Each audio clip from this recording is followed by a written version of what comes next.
There is something about silence or quiet that is only recognizable when broken by sound.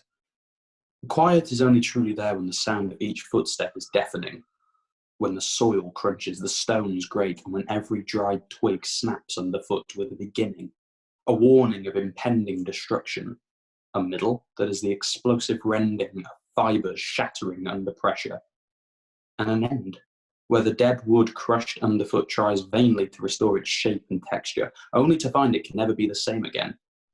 The sounds are in front of you, under you, and finally behind you, fading into the past. That quietude, that degree of silence requires an absence of wind, a withdrawal of birdsong, the total truancy of insects hammering, chammering, clattering. No chatter at all. No chatter, no chattels, no chats. The silence best found in the great cathedrals of dried savannah plains, of desert or pre-bushfire woodland, or even in the great edifices of the Christian cathedrals, so imposing, so capacious, and so resonant that every murmur booms beyond recognition, so magnified that God may hear your thoughts before any word is formed. In that silence, there is no escape. Only there can you be properly alone with yourself. There where your breath is like a blustering coastal gale, where your heart rhythm echoed in all your pulse points. There, as you become comfortable with yourself, only there do they come. There, while sitting on a log, a rock, a park bench, or a pew, do they come. Only those who loved or were loved. The partner, the friends, the mother-in-law, the uncle, the aunt, even the dog, the cat, and all the animals killed for consumption. And most painfully, those killed in the desperate and futile pursuit of demons. And so, alone, still quiet of heart and tranquil of thought, they come marching inwards, gathering slowly in a misshapen circle of familiarity, little clusters of intimacy radiating into a full gathering of the clan, a family of choice, chosen, selected by life and by desire, need and love. So they wait, a circular symphony orchestra of spirits, ghosts and souls, waiting as impatiently as they did in life. The intolerant orchestra silently tuning their instruments, eyes watching for the conductor, an irritability of ghosts, a ghosting of spirits. The questions, formed and resident for a seeming eternity, jostle for position, circling under the surface like crocodiles at feeding time. The questions of the haunted struggling to surface, the torments of the unknown are unspoken, hidden in the deepest recesses of the soul. They begin to tear free and make for the surface, rending flesh, setting loose ancient pains, slicing open buried grief. That not resolved, that not set free with resolution at the time, are prized from bones like the barnacles of grief. Encrusted anguish is torn away. The choleric orchestra watches on as feelings, questions, and torments all surface, watching some evaporate with a pop of insignificance as daylight hits them. Some circle underneath the surface, their pains so intense they cannot yet breach. The truth of the question and answer too great to wear. A question with an answer so terrible that it seems life would end. Life and death. And so the questions queue, secure in their order and importance. The first, bringing tears even before breath is drawn, inflicting pain before it passes through the vocal cords. The Philharmonia of choice, an impatient circle of glorious orchestrated love smile sideways at each other, quietly reveling in the torment. Death did not take their sense of humour. You can care and still laugh at predictable torture. Having both done this before, they both knew the question and the answer. So it surfaced. Did I love you enough? Did I give you all the love I had? They all turned to the partner as she had priority and could answer for them all. As much as you could, she replied. So they smiled. I tried. Yes, you did, as much as you could. But did I care enough? He asked.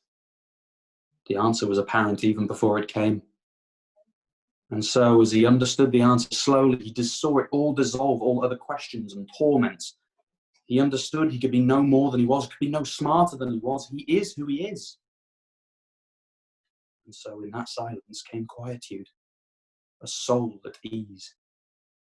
Footsteps crunched as he walked, home at last, in peace.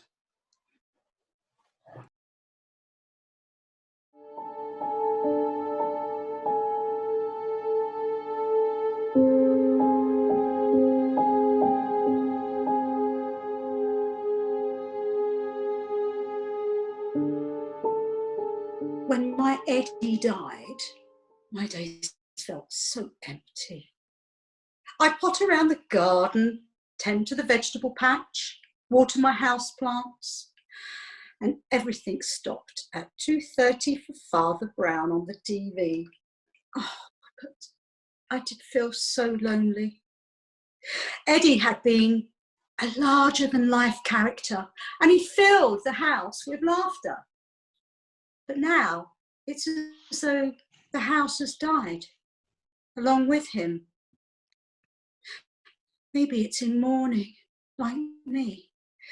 He left me enough money to live comfortably, which I'm thankful for.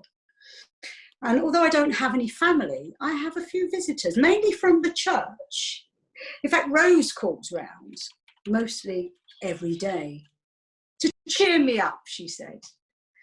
To be honest with you, I feel more miserable after she's left.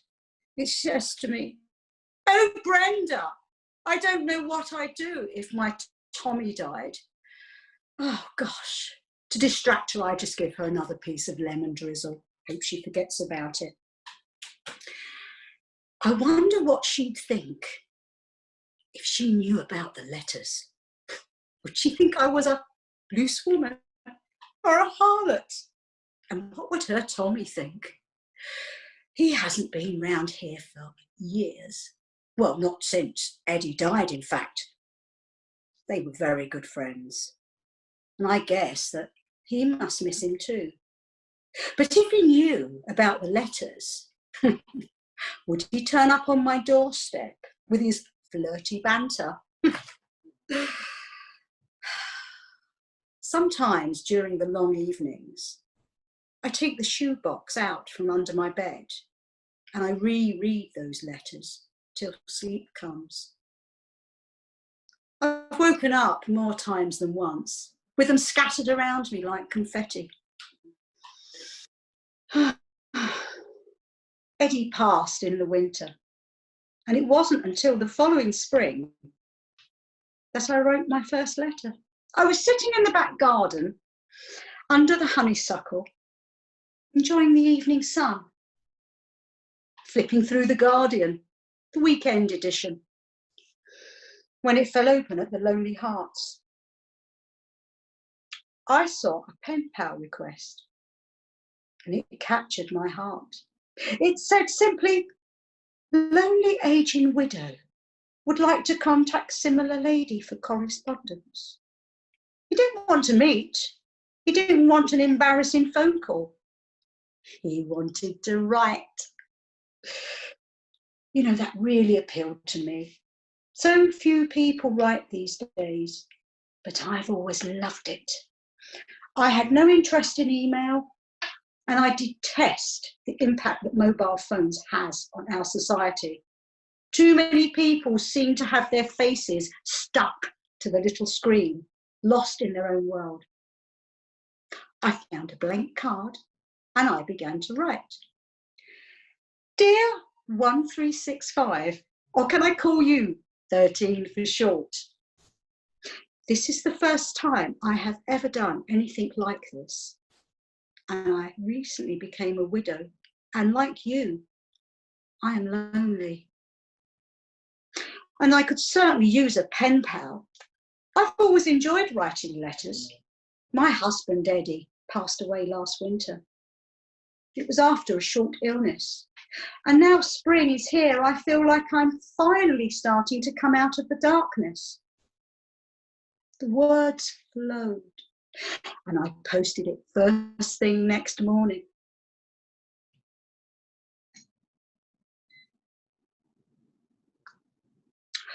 Mr. 1365's reply came 3 days later. Dear Brenda, your response to my request captured my heart. A meeting of kindred spirits like ours is rare, and I no longer feel so alone. He opened his heart to me and wrote beautifully, signing the letter, James Smith. I liked that. He lived in Buxton, so not too far away. I reread his letter several times that day, and in the evening, I drafted my reply. From then on, there was no turning back. Each of his letters was moving and poetic. James told me I was his soulmate. We were connected on a spiritual level. He didn't want to meet, and he didn't even want to speak on the telephone in case it broke the spell. I felt the same way at first. But as the summer wore on, I changed my mind. Thoughts of James began to consume my waking hours, and I became filled with the urge to meet him. Eventually, in late July, I wrote him a letter. It contained just a few words. I'm coming to see you. His reply was short and shocking. I've been undergoing chemo for the last 3 months. I don't want you to see me this way. Please don't come. The thought of his own mortality, is that what had helped him open up to me so beautifully and poetically? I was annoyed that he hadn't been confident enough to share with me until now, when he had little choice.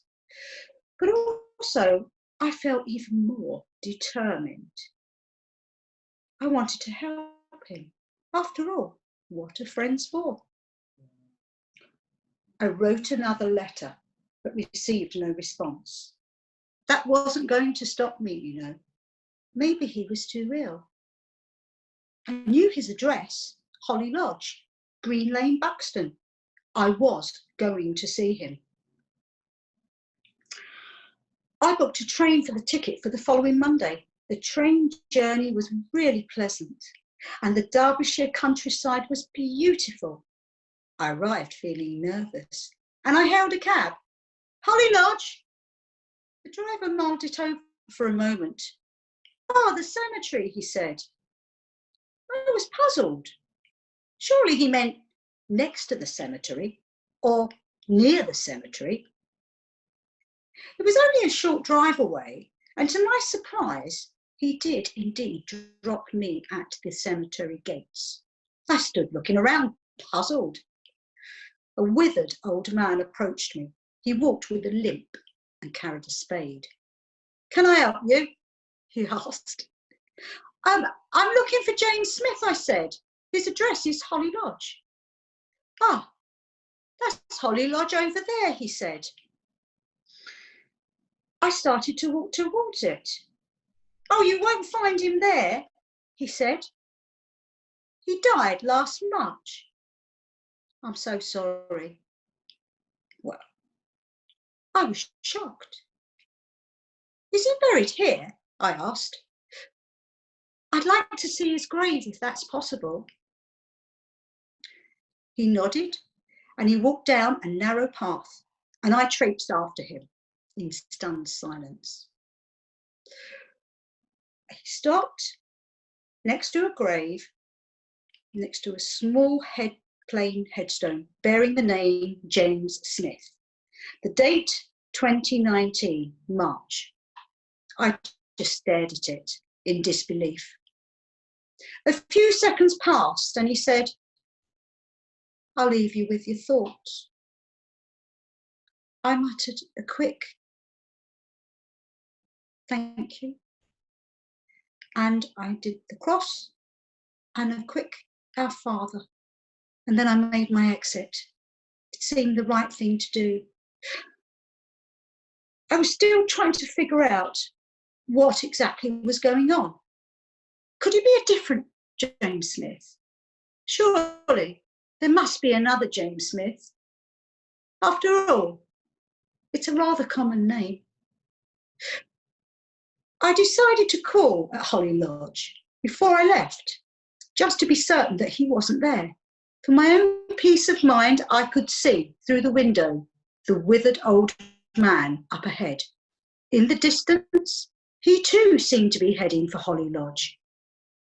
He went to the rear of the property and he disappeared inside. He re-emerged a few minutes later with a shoebox, which he opened and emptied into the wheelie bin. What the hell was going on? I didn't know what to think. I slipped around the back and I looked into the bin, and there inside laid all of my letters written to James. My heart sunk. I crept to the kitchen window and I peeked inside. The old man was sitting at the table with his back to me, the Guardian weekend open and laid out in front of him at the Lonely Hearts page.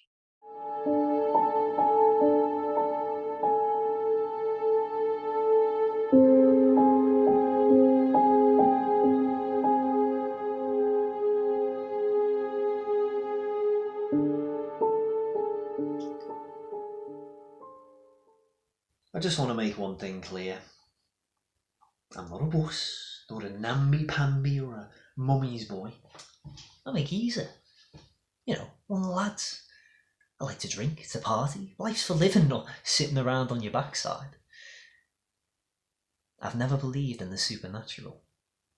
Ghosts and the like did not exist as far as I was concerned. That is, until... You'll never walk alone, pierced through my addled brain for the third time. Leave me alone, I'm about to do the deed with Rihanna. I put the pillow over my head and snuggled down in the bed like a bug in a rug. It was no bloody good.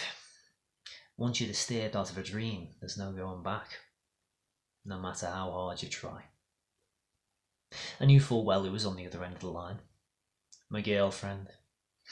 As Jerry's dulcet tones rang out for the fourth time, I cursed him to high heaven. Fuck off, Jerry.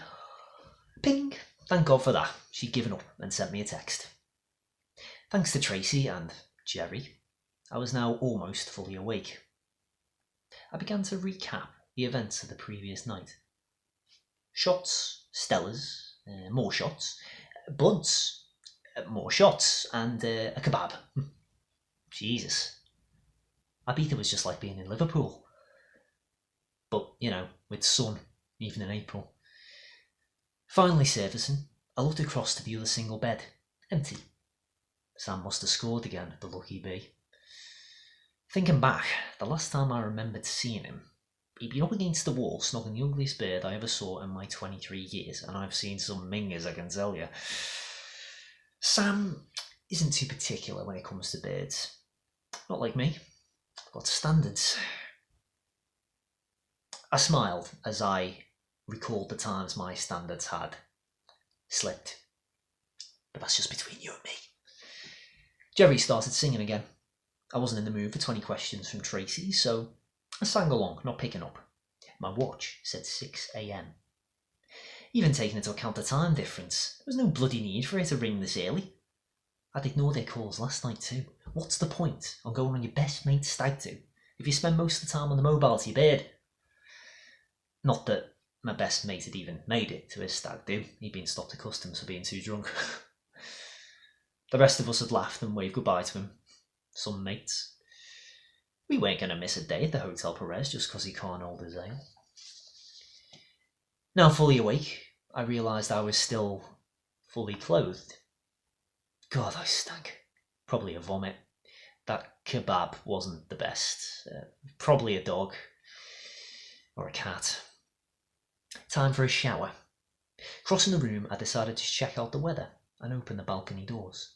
The heat hit me. The pool looked so inviting. Perhaps I'd swear the shower, take a dip in the pool instead. As I turned, something yellow appeared in my eye line. I watched as the something yellow came closer and closer. My jaw almost hit the floor as the most perfect creature I've ever seen glided like a statuesque feline across the forecourt, positioning herself at one of the lounges. She had to be a model with that figure. Wearing a bright yellow bikini, she had a body to die for. She was wearing a huge sun hat, so I couldn't see her face, but she could have been the ugliest bird in the world for all I cared. I had to get closer to that body. She was the only one at the pool, so I was sure I'd get to speak to her. Taking off my gear in record time, I swabbed my face and my bits, brushed my teeth, squirted some deodorant onto my pits, and put on some bird pulling aftershave.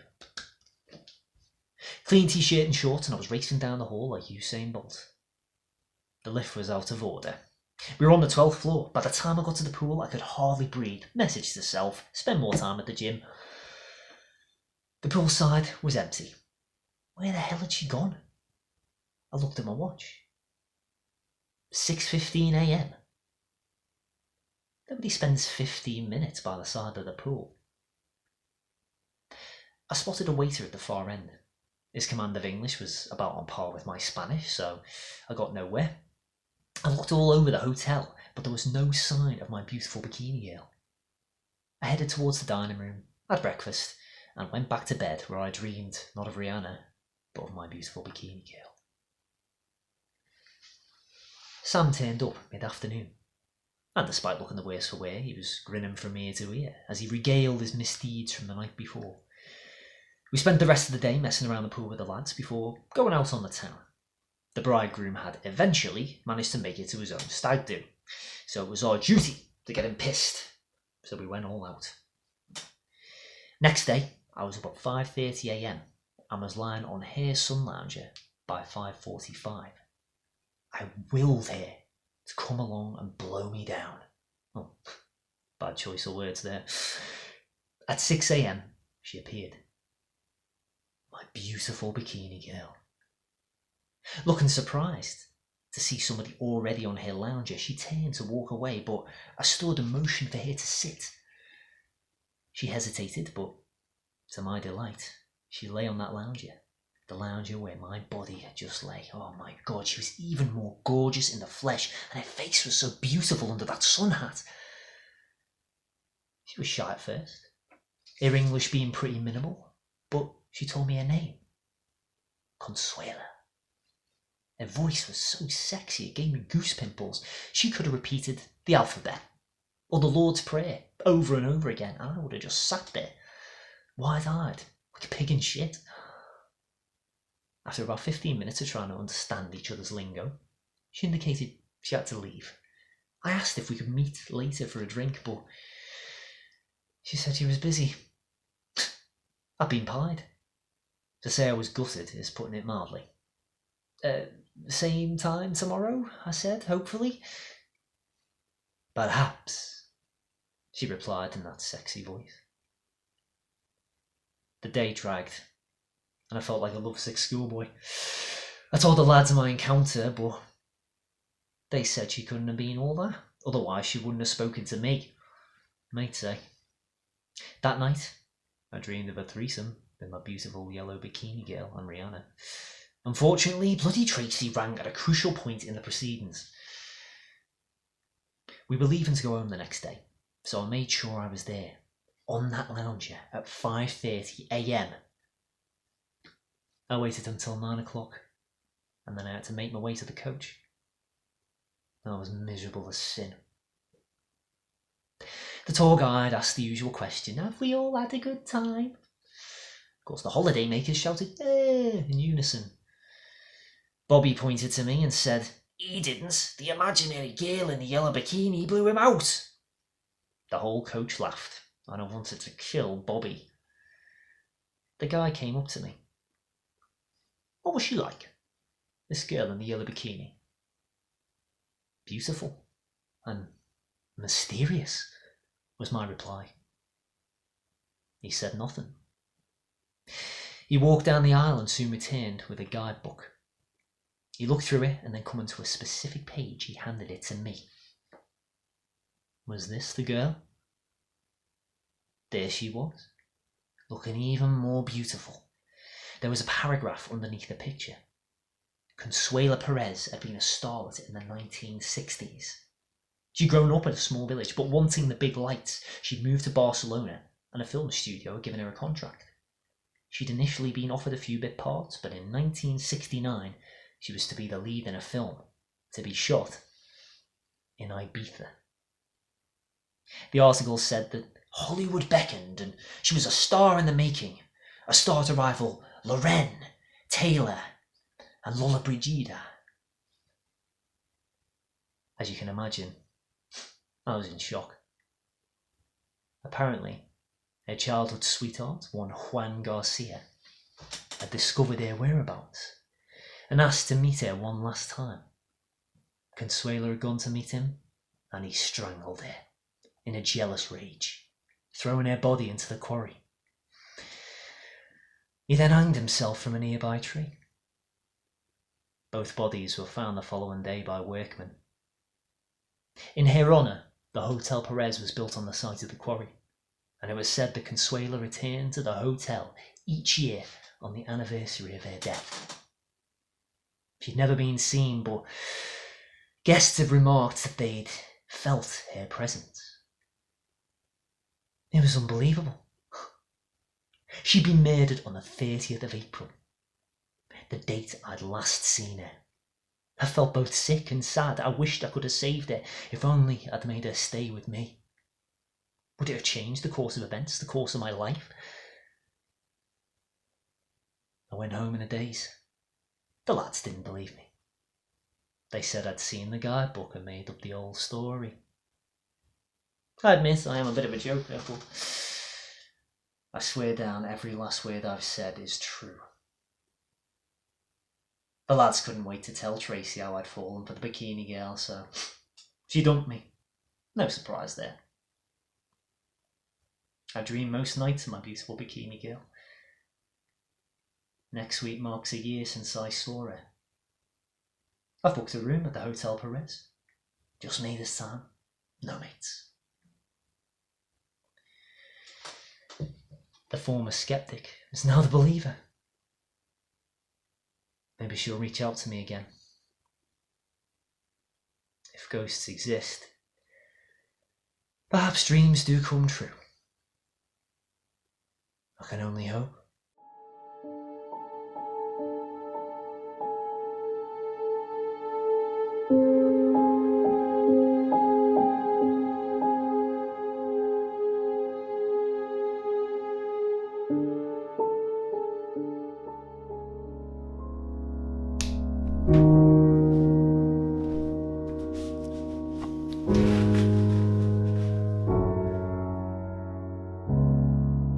I've never believed in ghosts.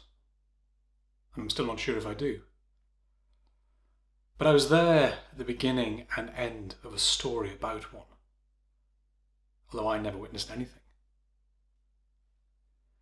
The young woman who related the story to me had such an intensity about her that it was clear that she believed something had happened to her. There was a young man with her also at the time, but he didn't hang around when they left. He couldn't get out of there fast enough. So I just have her version of events. I should just make some things clear. My name's Pat, I'm a council employee, and I have responsibilities for buildings, including abandoned ones. One winter, a few years ago, this young woman, Freya, and her friend Josh, approached the council to photograph a disused library. Well, they were given permission and it fell to me to meet them there. Well, this woman, Freya, she came across as very intense. And Josh was overly earnest, irritatingly so. When I said that I found abandoned buildings pretty weird, he said that they loved documenting them and had been in a disused hospital recently. This just gave me the creeps. Especially when Freya said that the most poignant part was the children's ward, where there was still wallpaper and some toys. Anyway, I gave them the health and safety rundown because the building didn't have any electricity and they were going to be there after dark. I said that I'd swing by after work to lock up about 7 o'clock, and I gave them a spare key for the front door so they didn't have people wandering in and they could come and go as they pleased. They had my mobile number in case they finished early. I said goodbye, wished them luck. So from now on, this is the story that Freya told me.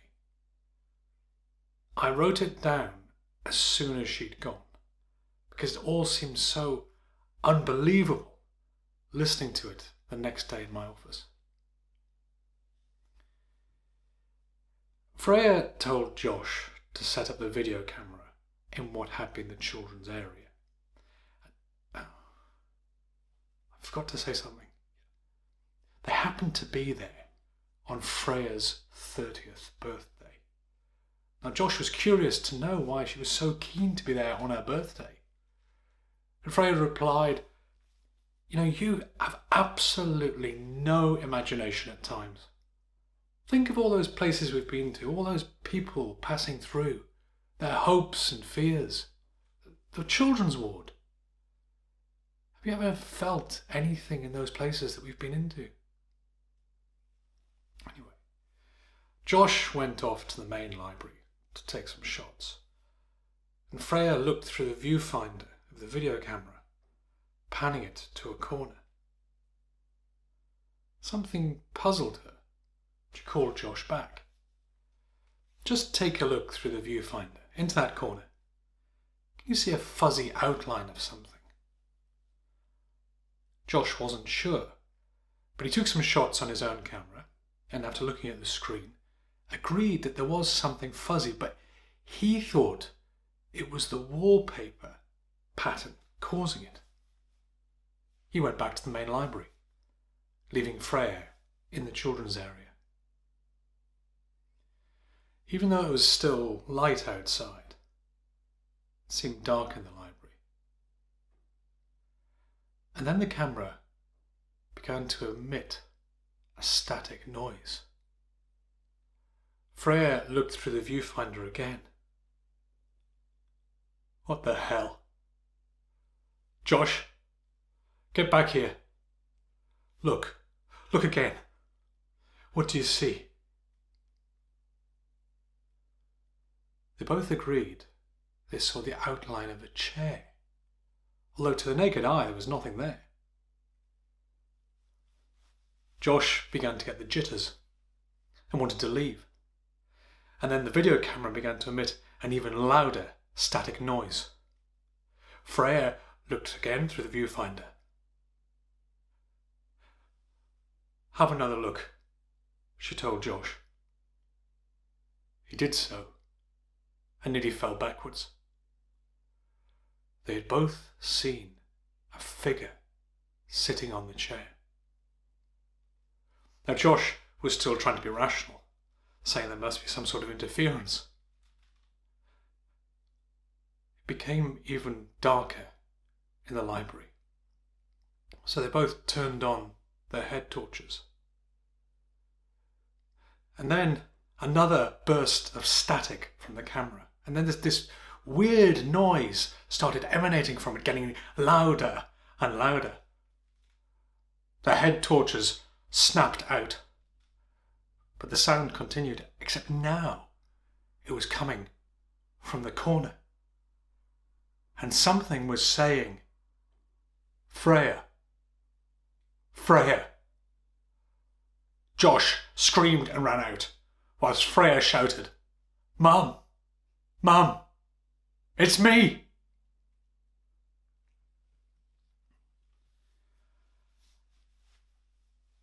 I met Freya again some time later, just before the library was about to be demolished. I asked her what Josh was doing. She said she'd tried to help him, but couldn't. I googled him.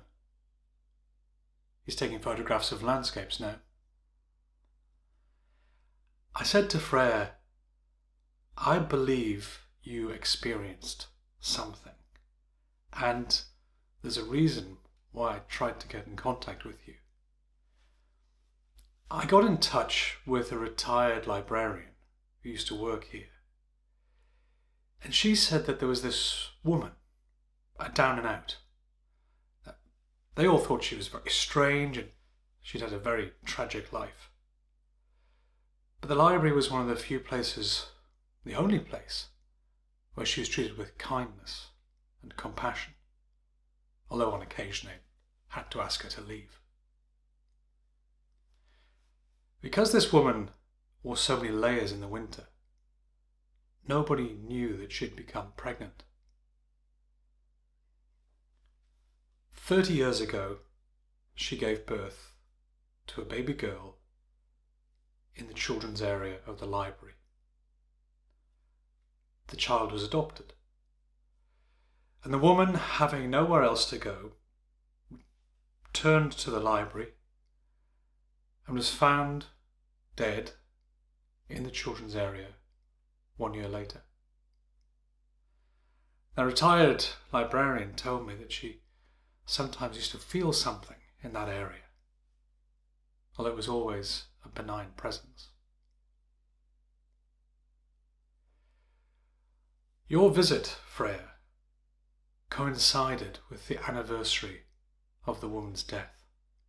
Now, I hope you don't mind, but the retired librarian and I did some digging, as much as we could without your consent. I handed Freya an A4 envelope full of documents.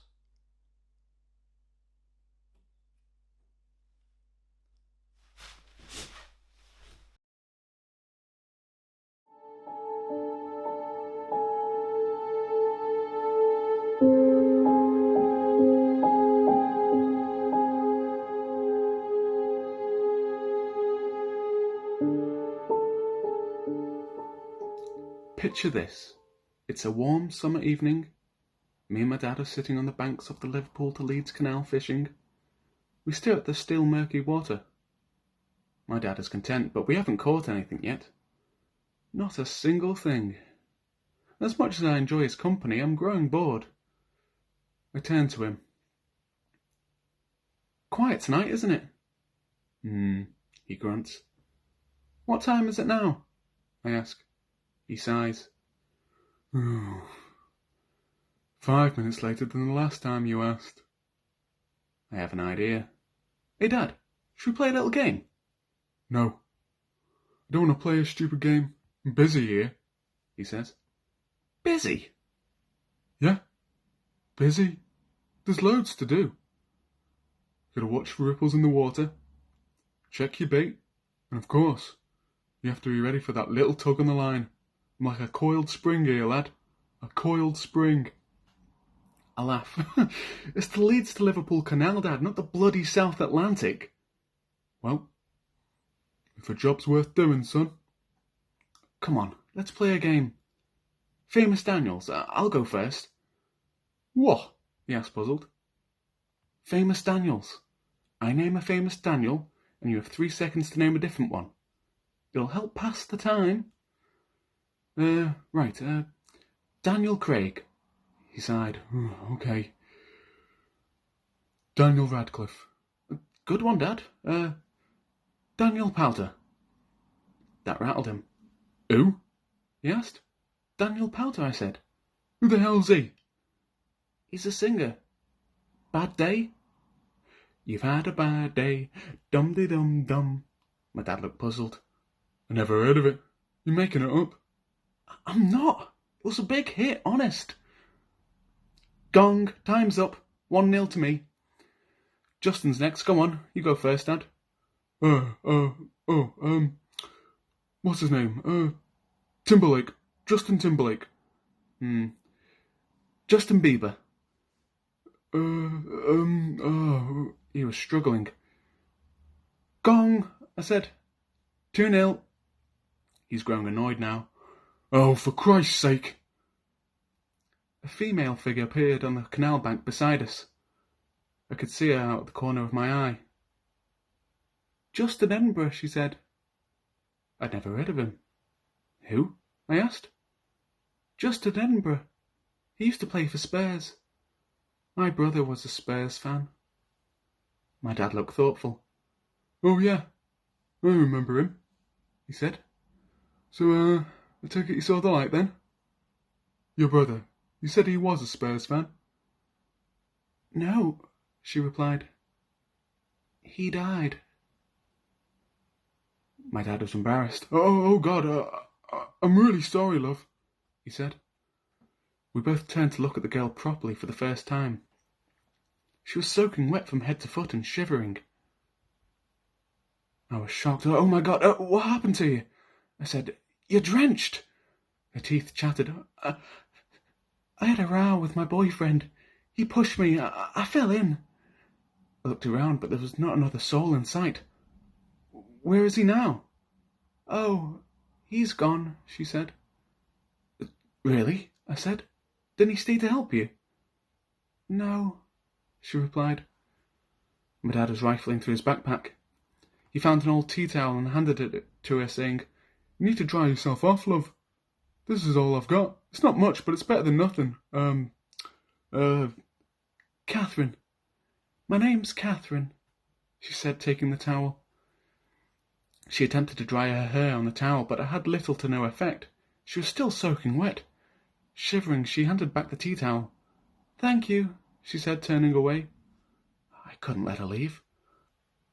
Are you sure you're okay, Catherine? Do you need a lift home? Oh, I only live down the road. I'll be fine, thanks, she said.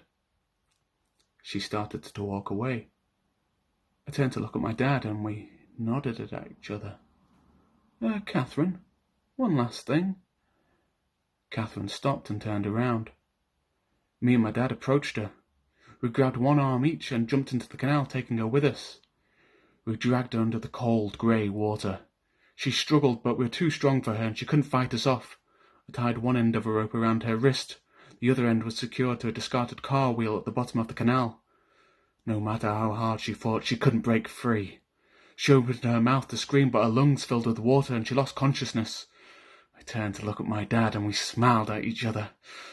A bright white light illuminated our faces. Catherine Jenkins, I said.